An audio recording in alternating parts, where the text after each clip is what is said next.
Hello everyone, today we're going to be talking about Instagram marketing, and we're only going to talk about two things. Number one, the name of your Instagram account, not the handle, but the name of your account. And the second thing we're going to talk about is your Instagram bio. Both of these things are extremely important because Instagram, in a weird way, is turning into a search engine. And I'll show an example. If we go into our search on Instagram, and I type in something like Melbourne Cafe or Melbourne Bar, what's happening is any accounts that are associated with the words Melbourne and bar come up as the top recommendations. And you can see the very top recommendation here is Bar 1806, which is a cocktail bar in Melbourne. And you'll see what their name is on their Instagram account, 1806 Cocktail Bar Melbourne. And then they've got the address and they've got the URL to their website. That is their whole name and their whole bio. Let's look up another interesting one, which is Archie's All Day, which is an account that I actually really like. I think the content on it is nice. Sorry, just got a message. The content on it's good, but this account here has no name, no bio, no website, which is fine.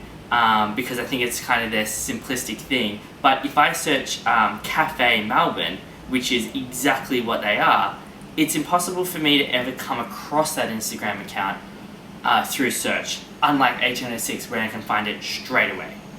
So when you are on your Instagram account, this is my account here, and you click up the top, edit profile, what that does is it brings you to a settings page which probably you haven't looked at since you started your Instagram account.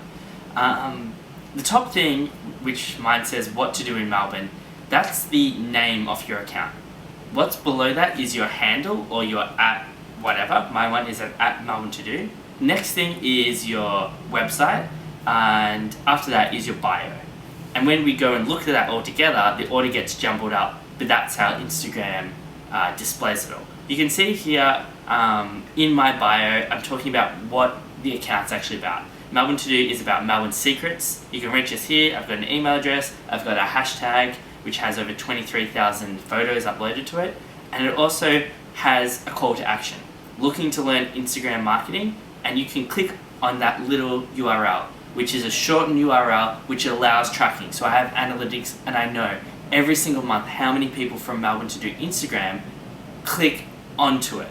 Something like I was looking at this account the other day, and this is quite troubling to me. Ford Australia. If you live in Australia, you probably know what Ford is.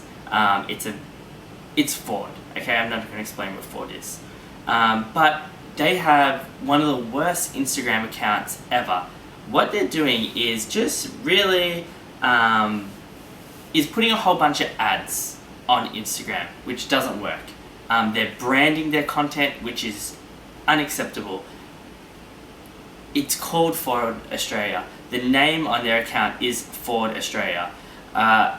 It's from at Ford Australia, and they still feel the need to put their logo on a whole bunch of content, which is just not cool. They're doing this kind of stuff, and I actually went through the whole account, and every single time they have branded content or an ad, it gets less and less engagement, which should be obvious. It really should be obvious. They do this thing which is interesting, which is Falcon Fridays, which is all branded, and it's interesting, but it's not user-generated content. It's just photos from their server drive, basically. So looking at this, if the marketing manager of Ford Australia says to their Instagram team, hey, how many clicks did we get from our Instagram profile to our website? It's impossible for the social media guy or girl to answer that question because their URL is www.ford.com.au/, and I don't know why there's a / there, but there is. And every time someone clicks on that, nobody knows about it. It's just coming as a direct mobile view to their website, because when I click on it, it says open in Safari, yes. And that tracking code isn't coming across. It's just a direct view to Ford, which then redirects to touch.ford.au, which must be their mobile site. Anyway, If you work for Ford, you can fix this. It's really, really easy. The first thing I would do is have a shortened URL or something like ford.com.au/Instagram, and then you can track it. You could even have a specific Instagram offer for your Ford Instagram followers. You could even have a call to action on there, like to stay in touch with Ford or to discover a new range of whatever. I don't know what your cars are called. Click here and have a little thing pointing down. So people might click on it. I don't know if they are at the moment, but that's the point. You also don't know if they're clicking on it. That's enough about Ford. Going back to this, the Melbourne To Do Instagram account is called What To Do in Melbourne. So when someone is looking for like Melbourne, like if they're looking for things to do, if I click what to do or anything like that, I'm gonna get my account coming up first. And this is something that we spend a lot of time on. We try to think about what people are hitting in there. If they type in Melbourne, what else is coming up, why are these accounts ranking, and how do we get the most amount of people looking at an Instagram profile as possible. So going back to these two things, name, really, really important for how people see you, perceive you. Also, when I search on Melbourne To Do, the name of your account displays underneath it. So it says Melbourne To Do, and then underneath it says what to do in Melbourne, which is really nice because now I know, okay, great, if I click on this account, I know what I'm getting into. That against Archie's All Day, which I don't think, unless you necessarily knew was a cafe, I don't think you'd be very compelled to click on it right now because it just has Archie's All Day. They've got a logo, which is really cool, but what is it? I'm not really compelled to click on it just because of the name.